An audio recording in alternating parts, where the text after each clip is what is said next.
নিচের ছবির উপর ভিত্তি করে একটি রোমাঞ্চকর ফ্যান্টাসি গল্প দিচ্ছি। গল্পটির নাম তিনজন চোর ও সেন্ট পিটারের চাবি। রাজ্যের অভিশাপ। অনেক দিন আগে এক দূরদেশে ছিল এক রাজ্য, এলডোরিয়া। সেই রাজ্য ছিল জাদু, রাজনীতি আর প্রতিহিংসায় ঘেরা। রাজ্যের হৃদয়ে ছিল এক রহস্যময় প্রাসাদ, আলোকদ্বার, যার মধ্যে লুকানো ছিল সেন্ট পিটারের চাবি, এক জাদুকরী বস্তু যা মৃতকে জীবিত করতে পারে। এই চাবির পাহারাদার ছিল এক অপার্থিব রানী, যার ডানা ছিল স্বর্গের মতো শুভ্র। তার নাম অরেলিয়া। শতাব্দী ধরে সে রক্ষা করে চলেছে এই চাবিকে, কারণ এটি কেবল জীবন দেয় না, বরং ভুল হাতে পড়লে সমগ্র দুনিয়াকে ধ্বংস করতে পারে। তিনজন চোরের আগমন। একদিন এলডোরিয়ার এক রহস্যময় বন থেকে তিনজন সাহসী চোর এক থরিন, এক প্রাক্তন নাইট, যিনি নিজের মান সম্মান হারিয়ে প্রতিশোধ নিতে চায়। 2 লাইরা, এক চালাক চোর, যিনি তার হারিয়ে যাওয়া ভাইকে ফিরিয়ে আনতে চায়। 3 মার্কো, জাদুবিদ্যায় পারদর্শী, যার চোখে লুকানো এক অতীতের গ্লানি। তাদের উদ্দেশ্য একটাই, সেন্ট পিটারের চাবি চুরি করা এবং নিজেদের হারিয়ে যাওয়া অতীতকে ফিরিয়ে আনা। জলরাজকন্যার বার্তা।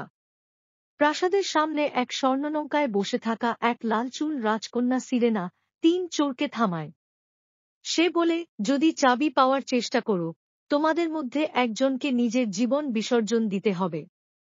এটাই চুক্তি। 3 জন চোর দ্বিধায় পড়ে যায়, কিন্তু থরিন বলে, আমি প্রস্তুত। আমার জীবনের মূল্য কম, যদি অন্য কারো প্রাণ বাঁচে। অভিশপ্ত দ্বার। তারা প্রাসাদে প্রবেশ করে একের পর এক জাদুবেষ্টিত কক্ষে। এক কক্ষে সময় থেমে যায়, অন্য কক্ষে নিজেদের অতীত জীবনের ভুল চোখে পড়ে। অবশেষে তারা পৌঁছে যায় আলোকদ্বারে। অরেলিয়া সেখানে তাদের জন্য অপেক্ষা করছিল। সে জানায়, চাবি পাবে, যদি নিজের স্বার্থ ভুলে রাজ্যের জন্য এটি ব্যবহার করো। লাইরা সামনে এগিয়ে বলে, আমি আমার ভাইকে ফিরিয়ে আনব, তবে সে যদি ভালো মানুষ না হয়, আমি নিজেই তাকে আবার হারাব। অরেলিয়া তাদের সত্যতা দেখে মুগ্ধ হয় এবং চাবি দেয়। কিন্তু ঠিক সেই মুহূর্তে মার্কো নিজের লোভে চালিত হয়ে চাবি কেড়ে নেয় এবং চাবি সক্রিয় করে।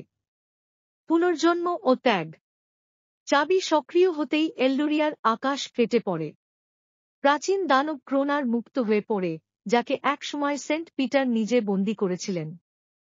পরিস্থিতি জটিল হয়ে গেলে থরিন নিজেকে উৎসর্গ করে চাবির শক্তিকে সামলে নেয়। চাবি আবার নিষ্ক্রিয় হয়। ক্রোনার আবার শৃঙ্খলে বাঁধা পড়ে। অরেলিয়া থরিনকে আশীর্বাদ দিয়ে পুনর্জীবন দেয়, কারণ সে তার স্বার্থ ত্যাগ করেছিল। 3 চোর ফিরে যায়, কিন্তু আর চোর নয়, এবার তারা এলডোরিয়ার রক্ষক। চাবির নতুন গল্প। চাবি আবার নিরাপদে রাখা হয়, আর রাজকন্যা সিরেনা প্রাসাদের রক্ষক হন। এলডোরিয়ার আকাশ আবার আলোয় ভরে ওঠে, আর লোককথায় ছড়িয়ে পড়ে।